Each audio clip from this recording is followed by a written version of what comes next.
They say silence lives in libraries. But one night it whispered back. In a small Massachusetts town, the local library was known for one odd rumor, a book no one could check out. The Haunting of Windmere House, a story about a young woman who died in a house fire, only to return as a vengeful ghost.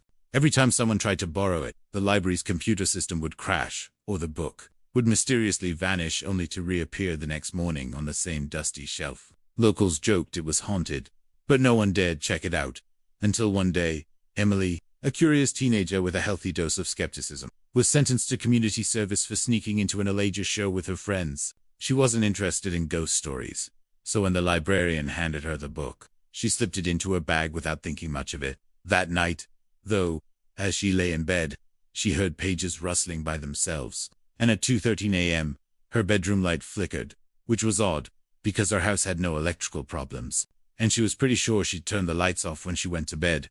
And then she saw the book, open in front of her, its pages illuminated by an otherworldly glow. There was a note tucked inside written in shaky handwriting. "Stop reading!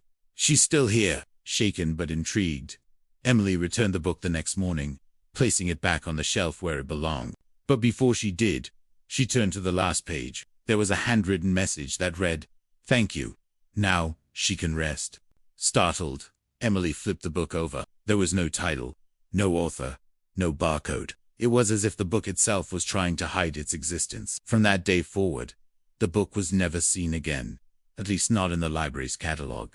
But visitors say if you listen closely in aisle 3B, you'll still hear a page turn when no one's around. Want more spooky stories like this? Like, comment your favorite tale, and subscribe for weekly chill. Stay curious.